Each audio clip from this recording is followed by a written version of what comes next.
नमस्कार. चला तर मग आज एका खूपच मजेदार विषयाबद्दल बोलूया. आपल्या लहान मुलांना स्वयंपाकघरात लुडबुड करायला किती आवडतं, नाही का? पण गॅस आणि आगीच्या भीतीमुळे आपण त्यांना नेहमी दूरच ठेवतो. म्हणूनच आज आपण पाहणार आहोत विना अग्नी स्वयंपाक. ही 3 ते 6 वर्षांच्या मुलांसाठी एक अगदी सुरक्षित आणि खूपच मजेशीर संकल्पना आहे. हो ना, अगदी बरोबर. त्यांना प्रत्येक गोष्टीत सहभागी व्हायचं असतं. चला तर मग आपण बघूया की त्यांना सुरक्षितपणे या सगळ्या प्रक्रियेत कसं सामील करून घेता येईल आणि त्यांच्यासाठी हा अनुभव आपण आणखी आनंददायी कसा बनवू शकतो. तर हा विनाअग्नी स्वयंपाक म्हणजे नेमकं काय? सोप्या भाषेत सांगायचं तर गॅस, शेगडी किंवा आगीचा कोणताही वापर न करता जेवण बनवणं. यामुळे काय होतं? मुलांना स्वतःच्या हाताने काहीतरी बनवल्याचा आनंद तर मिळतोच, पण त्याचबरोबर त्यांच्या मनात अन्नाबद्दल आवड निर्माण होते आणि अनेक महत्त्वाची कौशल्यसुद्धा नकळतपणे विकसित होतात. बरं. मग आता प्रत्यक्ष कृतीकडे वळण्याआधी सगळ्यात महत्त्वाची गोष्ट म्हणजे पूर्वतयारी. कोणताही उपक्रम यशस्वी करायचा असेल तर तयारी पक्की हवी. चला, बघूया आपल्याला या मजेशीर उपक्रमासाठी काय काय साहित्य आणि कोणती साधनं लागणार आहेत. सगळ्यात आधी आपल्याला काही ताज्या भाज्या लागतील. यादी तशी अगदी सोपी आहे. उकडलेले बटाटे, काकडी, गाजर, टोमॅटो, कांदा आणि थोडीशी चिरलेली कोथिंबीर. ह्या सगळ्या गोष्टी मुलांना हाताळायला एकदम सोपे आहे. आता बघूया चव वाढवणाऱ्या गोष्टी. आपल्याला लागेल साधं मीठ, चटपटीत चाट मसाला, आंबटपणासाठी चिंचेचा कोळ किंवा ताज्या लिंबाचा रस आणि थोडासा गूळ. आणि हो, इथे एक गोष्ट लक्षात ठेवायची आहे. मोड आलेली कडधान्य म्हणजे हरभरे आणि मटकी ही आपण खास करून 5 ते 6 वर्षांच्या मोठ्या मुलांसाठी वापरणार आहोत. आणि सगळ्यात महत्त्वाचं आपली साधनं. आपल्याला काही थाळ्या, चमचे आणि एकत्र मिसळण्यासाठी एक मोठं भांडं किंवा बाऊल लागेल. इथे सुरक्षितेची काळजी घेणं खूप गरजेचं आहे. म्हणूनच धारदार सुरीऐवजी आपण बोथट म्हणजे अजिबात धार नसलेली किंवा प्लास्टिकची सुरी वापरणार आहोत. सगळी तयारी झालीये.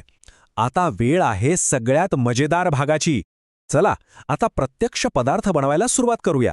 आपण प्रत्येक वयोगटानुसार वेगवेगळ्या आणि त्यांच्यासाठी सोप्या अशा पाककृती पाहणार आहोत, जेणेकरून प्रत्येक मुलाला यात मनापासून सहभागी होता येईल. सुरुवात करूया आपल्या सगळ्यात लहान दोस्तांपासून, म्हणजे 3 ते 4 वर्षांच्या मुलांपासून. त्यांच्यासाठी आपण बनवणार आहोत एक सोप्पा आणि सुपर टेस्टी बटाटा चाट. ही कृती अगदी 4 सोप्या पायऱ्यांमध्ये आहे. पहिल्यांदा प्रत्येक मूल स्वतःचा एक उकडलेला बटाटा आणि ताटली आणेल. मग तुम्ही एकदा दाखवल्यावर ते स्वतःच्या नाजूक हातांनी बटाटा सोलतील. याने त्यांच्या बोटांना छान व्यायाम मिळतो. तिसऱ्या पायरीत ते बोथट सुरीने किंवा सरळ हातानेच तो बटाटा कापतील किंवा कुस्करतील. आणि शेवटी सगळा कुस्करलेला बटाटा एका मोठ्या भांड्यात एकत्र करून त्यावर थोडा चाट मसाला आणि मीठ बुरबुरवायचं. आणि झालं चाट तयार. आता वळूया आपल्या पुढच्या वयोगटाकडे, म्हणजे 4 ते 5 वर्षांच्या मुलांकडे. त्यांच्यासाठी आपण मस्तपैकी कोशिंबीर किंवा सॅलड बनवणार आहोत. यामध्ये चिरण्याचं कौशल्य थोडं जास्त वापरलं जाणार आहे. इथेही तयारी अगदी सोपी आहे. मुलं स्वतःसाठी काकडी, गाजर किंवा टोमॅटो आणतील. तुमच्या मार्गदर्शनाखाली ते बोथट सुरी वापरून त्याचे छोटे छोटे तुकडे करतील. मग या सगळ्या चिरलेल्या भाज्या एका भांड्यात एकत्र करून त्यावर चवीपुरतं मीठ आणि लिंबाचा रस पिळायचा. आणि हो, सगळ्यात महत्त्वाचं, खाऊन झाल्यावर त्यांच्याशी गप्पा मारायला विसरू नका. त्यांना विचारा, यात आपण काय काय घातलं, तुला कोणती चव जास्त आवडली. अशा प्रश्नांमधून ते खूप काही शिकतात. आणि आता आपल्या ग्रुपमधल्या सगळ्यात मोठ्या आणि हुशार मुलांसाठी, म्हणजे 5 ते 6 वर्षांच्या मुलांसाठीची खास पाककृती. आपण बनवणार आहोत पौष्टिक आणि तितकीच चविष्ट अशी मोड आलेल्या कडधान्यांची भेळ. इथे एक गोष्ट लक्षात घ्या, काही तयारी मोठ्यांना करायची आहे. जसं की कांदा, टोमॅटो आणि कोथिंबीर बारीक चिरायला धारदार सुरी लागते. त्यामुळे ते काम मार्गदर्शकाने आधीच करून ठेवावं. मुलांचं काम काय? तर त्यांनी मोड आलेली कडधान्य स्वच्छ धुवायची. आणि मग येतो सगळ्यात मजेशीर भाग. प्रत्येक मूल स्वतःच्या ताटलीत स्वतःला हवं तेवढं कडधान्य, भाज्या आणि चिंचेचं पाणी घालून स्वतःची भेळ बनवणार. वाह, पदार्थ तर बनवून झाले. पण आता आपण यावर विचार करूया की या सगळ्या खेळातून आणि मजेतून आपली मुलं नेमकं काय शिकली. कारण प्रत्येक खेळामागे काहीतरी महत्त्वाचं शिक्षण दडलेलं असतं. या एका उपक्रमाचे अनेक फायदे आहेत. पहिला आणि महत्त्वाचा फायदा म्हणजे सूक्ष्म स्नायूंचा विकास, ज्याला आपण फाईन मोटर स्किल्स म्हणतो.